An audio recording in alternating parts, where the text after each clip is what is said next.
Before opening the massive oak door of Tyler's new office, I straightened my skirt and took a deep breath. Even after all this time, the entrance sign reading Tyler Perry, President, was fresh and polished. My worried-looking husband looked up from his computer. "Maya, my schedule is jam-packed. Please tell me." "I am not looking up," he said. An artificial grin spread across my face. "The Henderson account files are ready for you to review, and the staff meeting starts in 10 minutes. As if to dismiss it, Tyler waved his hand. "Stop it. I need to attend to more pressing matters. Everyone has been putting in a lot of time and effort this week to prepare for this meeting, Tyler. Your presence is anticipated by them." I said, "Cancel it." He snapped, continuing to fix his gaze on the screen. "That's an order, not a request." Repressing my annoyance, I blinked rapidly and bolted out of the room. As I shut the door behind me, I caught sight of Tyler's reflection in the window. I felt my pain dissipate as he returned his attention to his task. My heart was racing, so I leaned against the wall in the hallway to attempt to calm it down. Clearly, this was not the Tyler I had married. I once knew a man who was enthusiastic about architecture and devoted to his staff. He appeared to be losing his composure now that he had this new title. "Everything okay, Maya?" Concerned, I glanced up to see Tyler's dad, Scott, watching over me. He was nevertheless a frequent visitor to the office after retiring. I stood up straight and forced a grin. "Sure thing. It's simply a hectic morning. Scott, how are you doing?" His gaze was fixed on mine. "Look, you're not looking good, but I'm all right. Now, what has Tyler done?" Feeling conflicted between remaining faithful to Tyler and my increasing annoyance, I hesitated. This is truly not a big deal. Tyler is simply settling into his new position. A grave look crept into Scott's face. Adjusting or letting it go to his head? From the office, Tyler's voice exploded before I could respond. "The Queen, am I missing any files?" Taking the folder from my desk, I shot Scott a look of regret. "Duty calls." Tyler hardly raised an eyebrow when I returned to his office. "At last. Just shut the door behind you as you depart." "Tyler," I said, mustering up my bravery, "if you can't make it to this meeting, the team will suffer. A lot of effort has gone in, too." His palm hit the desk with force. "Just so you know, Maya, I am now the president. No one else, not even you, can tell me what matters most. Is that clear?" His shout shocked me, and I drew back in shock. "I'm merely attempting to lend a hand, Tyler. Your father's life revolves around this company, and—" "My father isn't in charge anymore," Tyler said, his tone cold and distant. "Oh, yes, I am. Perhaps you aren't meant to be here if you're unable to manage that." He slammed his lips down on my cheek. I tried to see the man I had fallen for in this stranger, but all I could make out was a man utterly bereft of strength and pride. "Very well," I murmured softly. "I'll cancel the meeting." Call came to Tyler's phone just as I was about to depart. After answering it, his voice took on an immediately endearing quality. "My sweetheart, Carol. Sure, I'm looking forward to our business lunch. See you soon," he promised. Reluctantly, I grasped the door handle. "Hi, Carol." The way he pronounced the name made me shudder, even though I was unfamiliar with it. Before he realized I was staring, I caught a glimpse of a mischievous grin on his face as I turned around. A sharp "What?" escaped his lips. "Don't you have work to do?" My head was spinning, so I silently nodded and bolted out of his office. As I announced the meeting was canceled, I was greeted by the dejected expressions of our colleagues outside. Their annoyance paled in comparison to the anxiety that was building up inside of me. "Could you tell me who Carol is and what kind of business lunch caused my husband to smile so broadly?" Sitting down at my computer, I had the awful feeling that my marriage and the firm could be unprepared for the storm that was about to hit. I got up bright and early the following day, intent on making up for yesterday's mistakes. There was an undeniable sense of anxiety as I made my way around the workplace.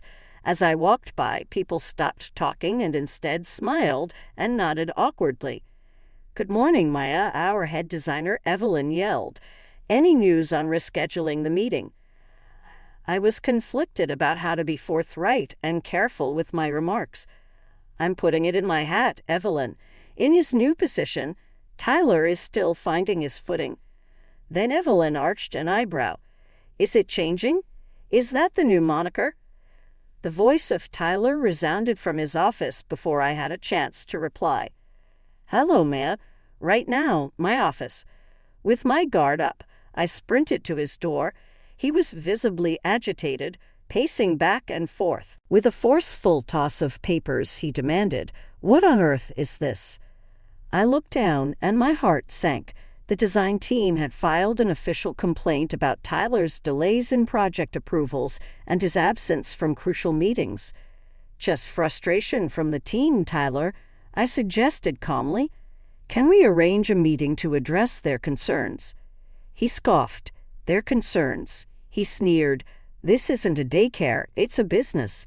If they can't handle the pressure, they're free to leave." "This is the team your father trusted most, Tyler. They've been here for years." Anger flared in his eyes. "My dad isn't the boss right now. I am. I don't need to be questioned by a group of disgruntled designers." I took a deep breath, trying to stay composed. "Tyler, you don't seem yourself. What's really going on?" For a brief moment, I saw a glimpse of the old, uncertain Tyler, but it vanished as quickly as it appeared. "Nothing's happening," he snapped. "Just keep them in line and focus on your own work. Isn't that why I pay you?" His words stung. To me, I was more than just his employee. I was his partner, his spouse, but my confidence was starting to fade. I turned to leave, and just then his phone buzzed. A sly smile crossed his face as he glanced at the screen. "I'm about to go on my lunch break. Don't wait for me to call." "But Tyler, we have a client meeting scheduled at 2. He shrugged dismissively. "Reschedule it," he said, already heading out the door. As I watched him leave, a knot formed in my stomach. Something was wrong. It had become about more than just work. Back at my desk, I spent the rest of the morning in damage control, smoothing things over with upset clients and anxious employees. By midday, I was drained. A gentle knock on my cubicle brought me back. I looked up to see Scott, concern etched across his face. "Maya, can we talk?" I nodded, grateful for the brief pause. Scott sat across from me, his eyes serious yet kind. "I've been hearing things," he said softly, "about Tyler, about how he's running the company." My throat tightened. Scott had placed so much trust in Tyler, hoping he'd be the one to carry the company forward. I wasn't sure how to tell that it was falling apart.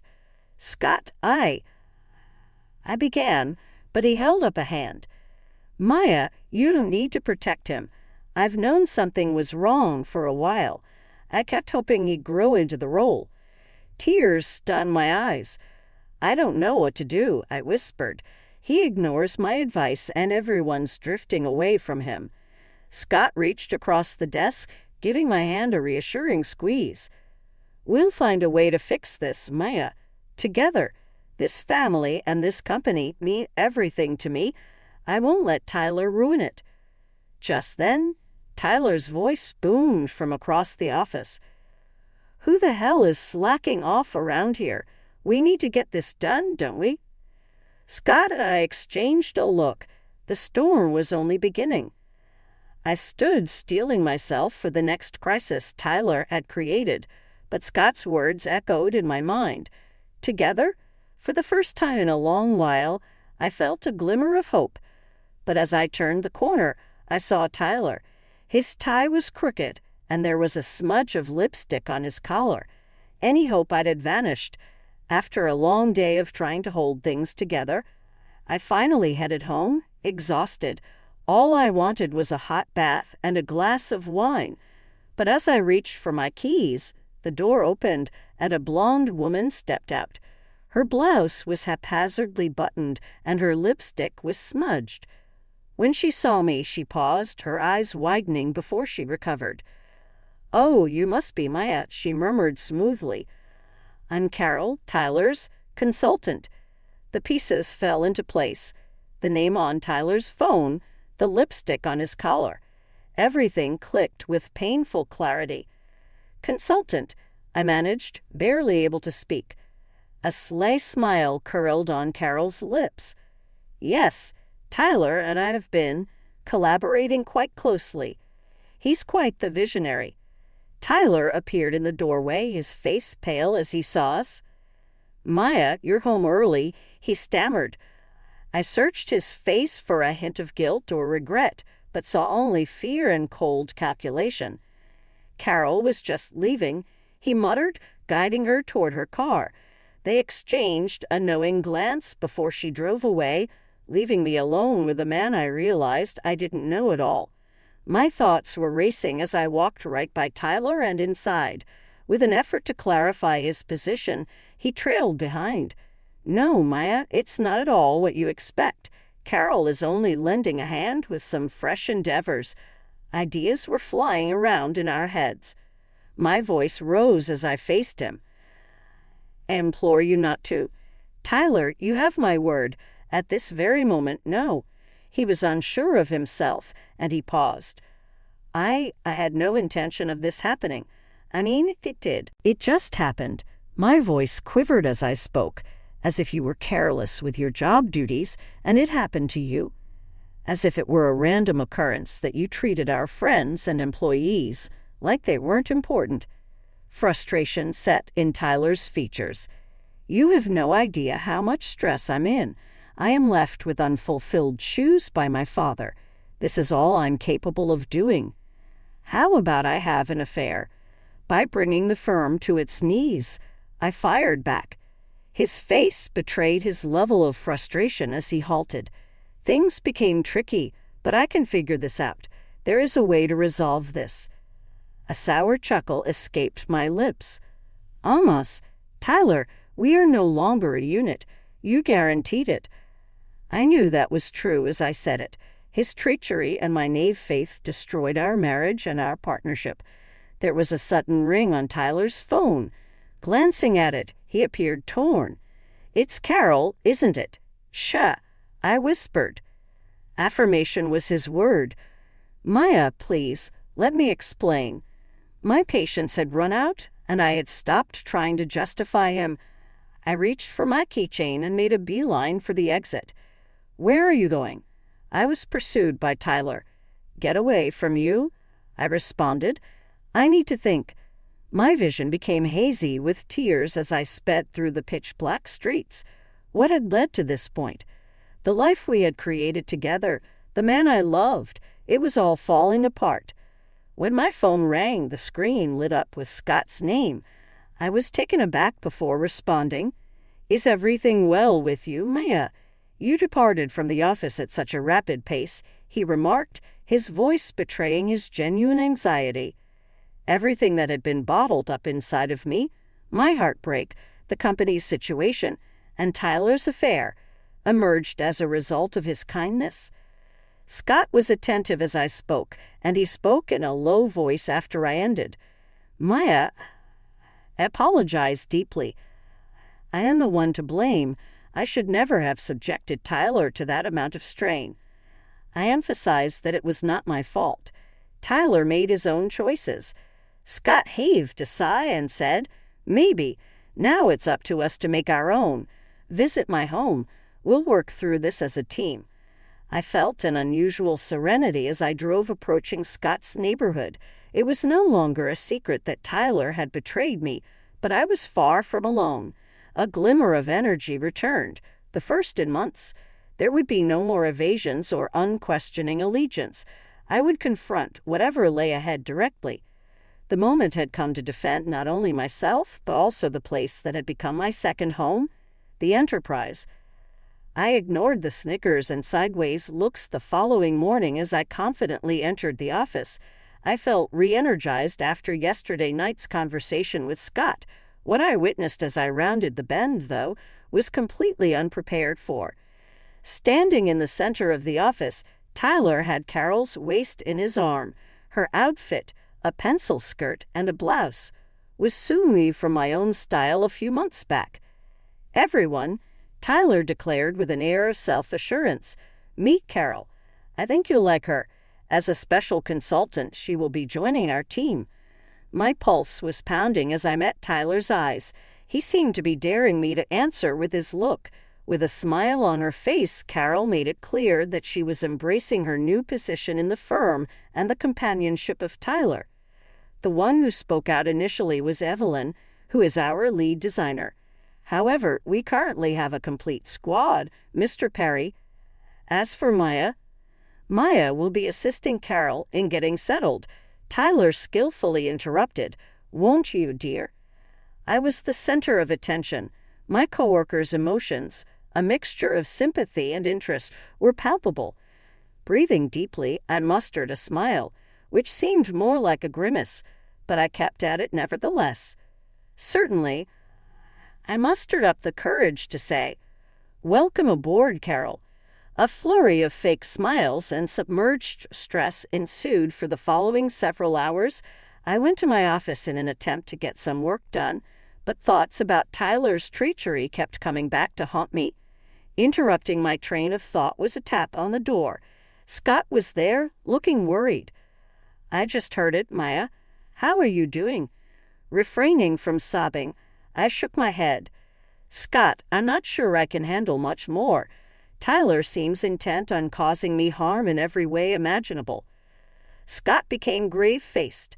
"This is now over. An emergency board meeting is being called. It's been taken to an extreme."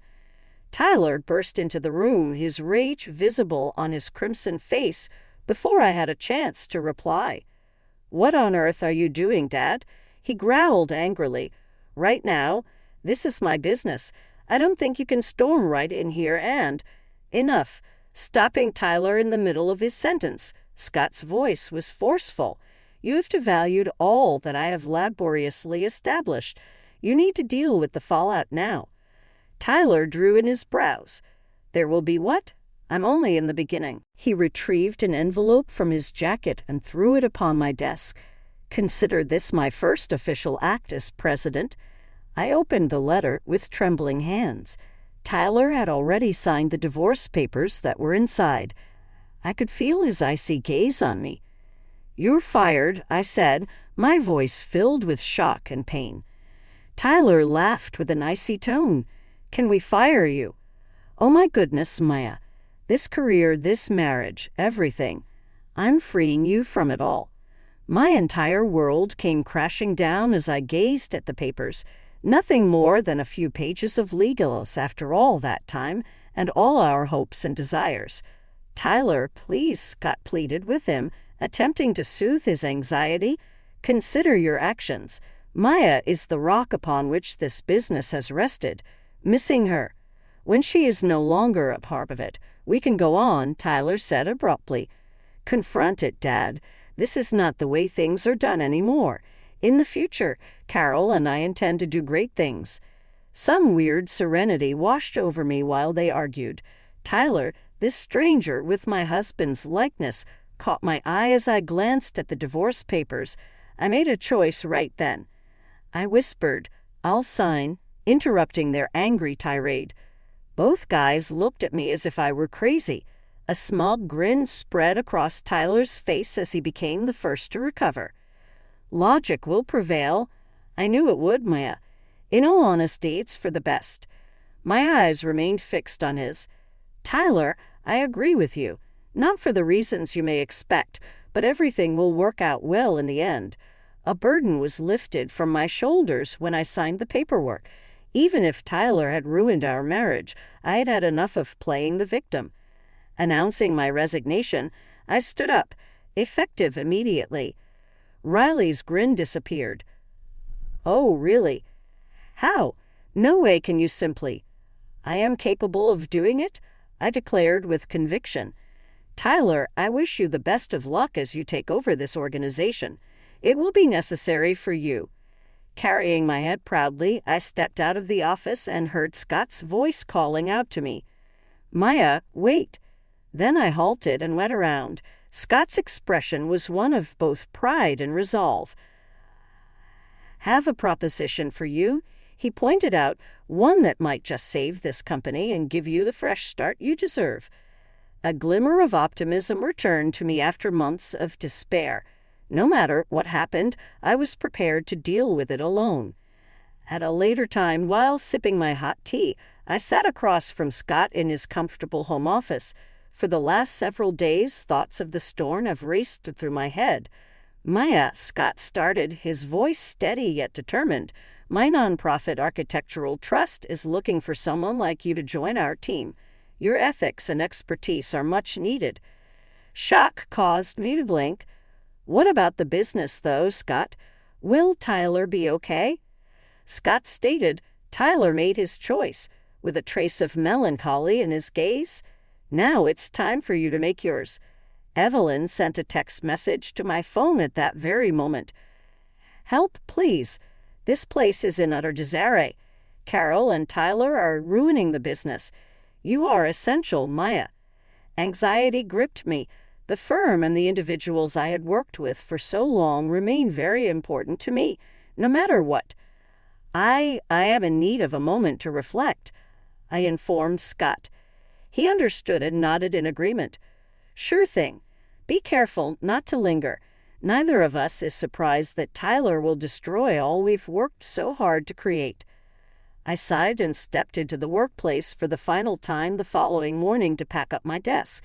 As I walked by, everybody stopped talking and the tension in the air increased. Evelyn showed up at my door, her expression one of concern, as I gathered my belongings. "It is a miracle that you are here, Maya. It's really chaotic. While Tyler shelved 4 major projects, Carol reassigned teams without considering their abilities. The clients are absolutely ranting." Repressing the flood of feelings that were building up inside of me, I inhaled deeply.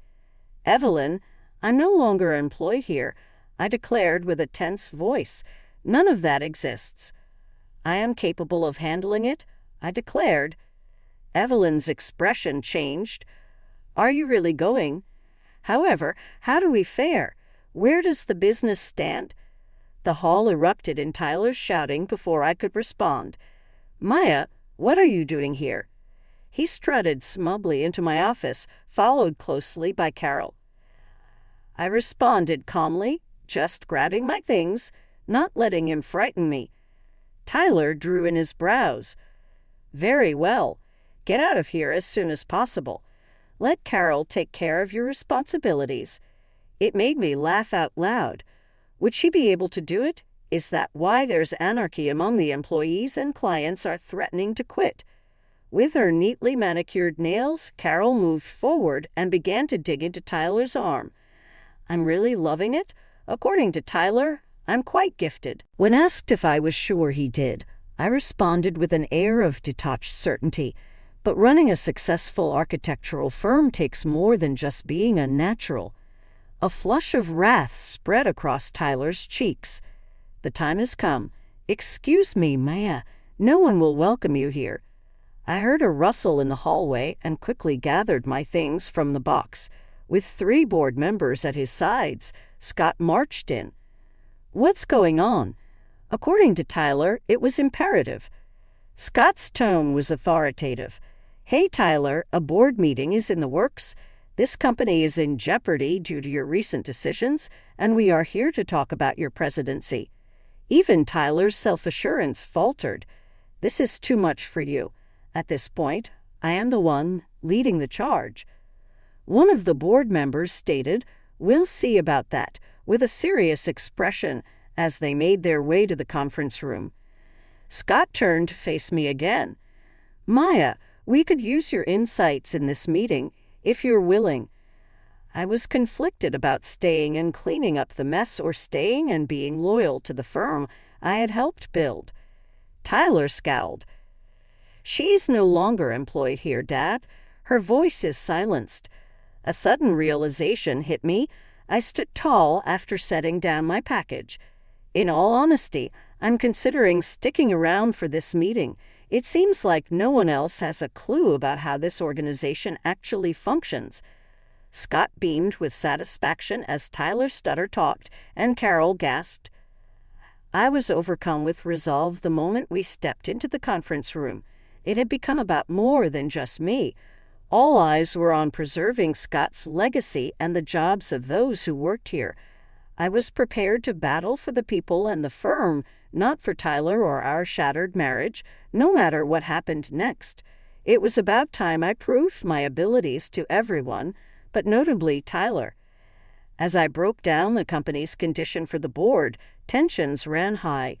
Countless reports and spreadsheets demonstrated just how dire the situation had become during Tyler's tenure as CEO.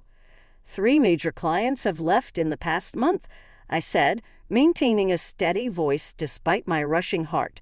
Our reputation in the industry is sinking, and staff morale is at its lowest. Anger and disbelief caused Tyler's face to turn red. I can't believe this. All is well with us. Some new tactics that Carol and I have been developing will. That will what, Tyler? Scott interrupted with a harsh tone. Drown us even further. There is no denying the data. As the board members worriedly exchanged stares, I observed. At stake was the fate of the business, and now was the decisive moment. Carol, who had adamantly demanded to be present, raised her voice. Yet, Tyler, you have been an inspiration. He's been staying late at the office every night, brainstorming. I felt the need to sneer. Does that describe it?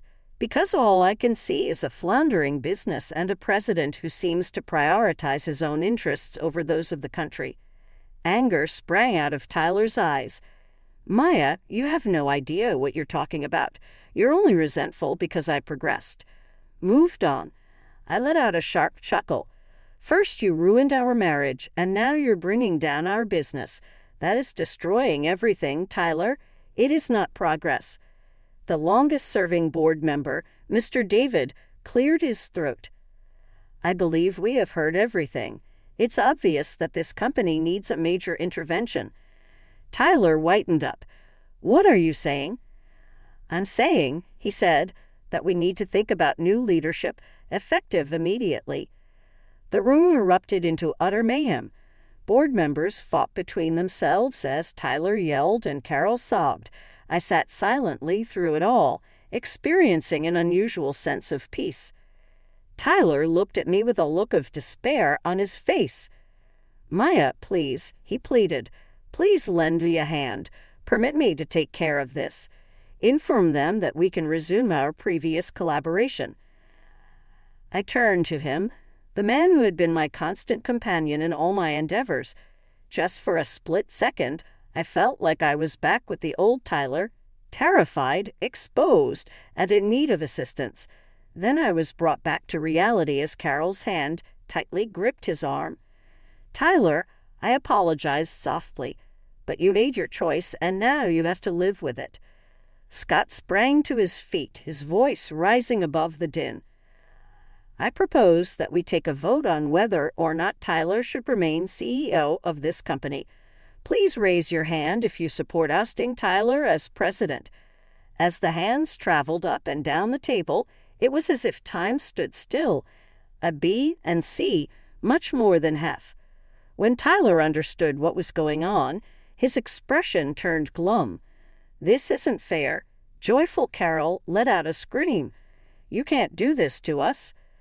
I accomplished it. For the time being, the business was secure since Tyler had left. Scott took me aside as the meeting came to a close. Hello, Maya. We are counting on you. We rely on you at work. We need your assistance in rebuilding. Will you return? Because I wanted to be of service, but yet wanted a new beginning, I was conflicted. Tyler came up to me, his crimson, anxious eyes betraying his desperation, before I could respond. Maya, please, he pleaded with heaven. Stop them immediately. No one knows me more intimately than you. If given another opportunity, I am confident I can resolve this. Feeling the pressure of their expectations, I glanced between Tyler and Scott. My personal and the company's futures were both precariously balanced. In the end, I knew it wasn't about rescuing a company. It was about proving my value, asserting my independence, and protecting all I had worked for. Deliberated for a moment before making a choice. Everything would be altered by whatever occurred thereafter. With my back to the audience, I stood at the podium, ready to deliver my speech. As the newly appointed interim CEO, it was my responsibility to convene the company-wide meeting and choose our next steps in light of the recent turmoil. As many of you are aware, I started maintaining a steady voice despite my rushing heart. Our company has had a hard few weeks. However, a fresh start is underway today. I caught a glimpse of Tyler, who appeared exhausted as he retreated to the far corner of the room. Carol did not appear anywhere. We've lost clients, and yes, we've faced setbacks. I said more. But the heart of this company, the talent, dedication, and vision that each of you brings, that hasn't changed. The audience reacted with a low-volume nod of approval. I continued by outlining our strategies to restore faith from clients and steady our financial footing. I could feel the optimism rekindling in my coworkers' eyes as I spoke. Out of nowhere, Tyler's voice was heard. "This is all lies." His stride down the aisle caused heads to turn. "Maya is attempting to take over my business. It was her intention to force me out of here." Everyone in the room let out a gasp or mumble. I clenched my fists on the podium, trying not to freak out. "Tyler, this isn't the right place or time," I whispered. With his cheeks red from wrath, he yelled out, "It's exactly the time." "Had my own father betrayed by you? The board was altered by you." A stern voice from the side of the stage said, "That's enough," and it was Scott. As he approached, he put a comforting hand on my shoulder. "Tyler, you brought this upon yourself. We arrived at this position because of your deeds and choices." Tyler glanced over at us, his expression betraying his desperation. "Please, Dad, she must not be allowed to do this. It is the legacy of our family." A small change occurred in Scott's face. "The name on a building isn't everything, my son. A legacy is much more. Being honest, working hard, and treating our employees and customers well are the guiding principles. Maya is cognizant of that. You should do it now as well." A profound stillness enveloped the entire space.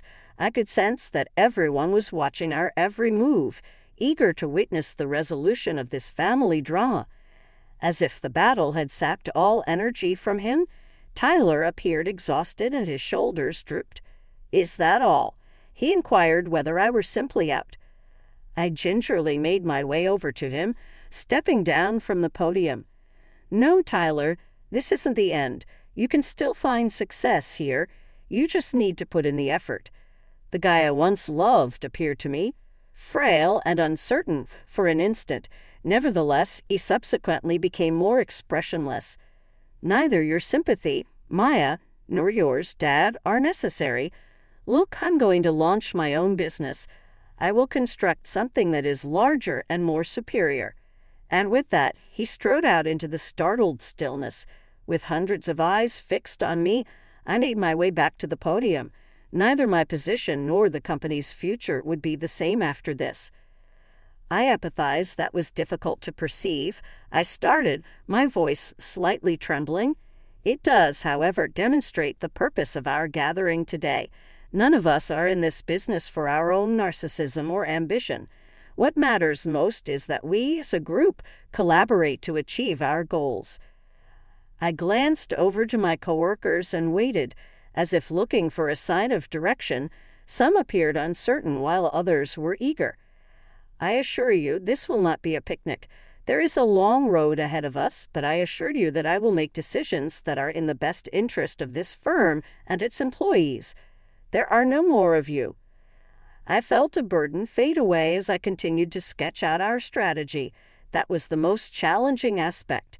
His final effort to confront me had been unsuccessful, and Tyler had departed. At last, I was given the opportunity to lead according to my own standards. I noticed a trace of worry, though, when I looked into Scott's eyes. Even though this chapter was coming to an end, I could feel a new one starting. Up ahead, our company's strength and my leadership would be put to the test. I gazed out over the city from the window of my new office 5 months later. Suddenly, the perspective changed. It wasn't merely that I was inside Scott's Charity Trust's facility. It was also that I had new perspectives. Interrupting my train of thought was a rap on the door. "Come in," I summoned. Evelyn walked in, her face radiating with joy. "Maya, this is unbelievable. Henderson Project is in our possession." I felt compelled to grin. Responsible and imaginative design like the Henderson Project was my lifelong dream. "What a remarkable thing, Evelyn. The group is probably ecstatic." "They are," she said, nodding before she paused. "And there's something else you should know." I waited with an eyebrow up. Evelyn inhaled deeply. "Tyler's business. It has been declared bankrupt.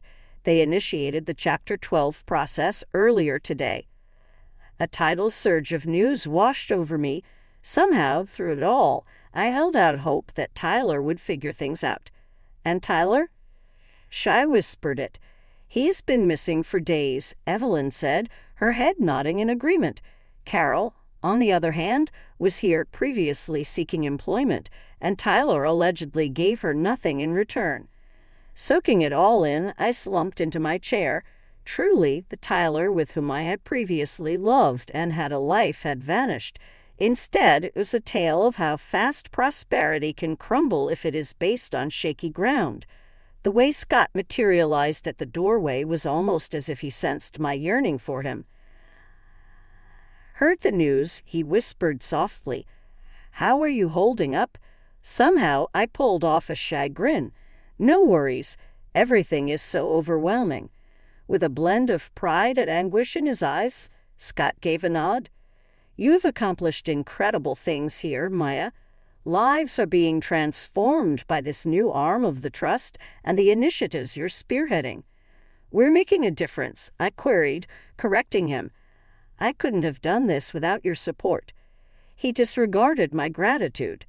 "You were the one, Maya. You transformed an ugly situation into a lovely one. That's amazing." I was left to ponder my own thoughts as Scott and Evelyn departed. All of a sudden, Tyler was in my thoughts, along with the hopes and dreams we had shared in the past. My mind wandered to Carol and how her pursuit of fame and fortune had failed her miserably. But I mostly considered my own needs and wants. At this point, the timid, eager-to-please woman I had been at the beginning of this seemed like an alien. Interrupting my train of thought, my phone chimed. "This is Tyler," reads the text message sent by an unknown phone. "How about we have a conversation?"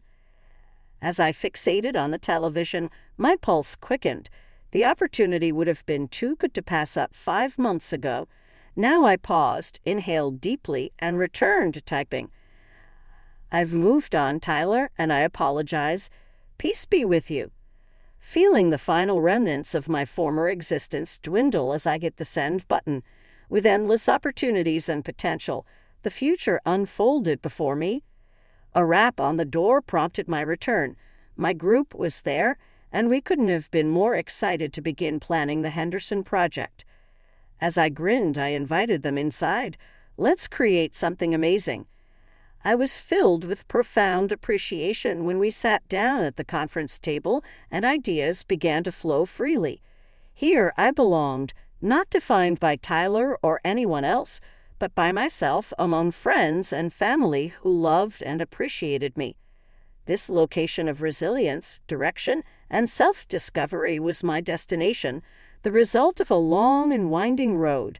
I could see that my team's best was still ahead of them because of their enthusiastic expressions. I took out a marker and proclaimed, "Let's envision the future side by side." I knew I had finally found my happily ever after as we started to draw out our plans. This was the moment. The job, the life I had rebuilt from the ashes of my previous one.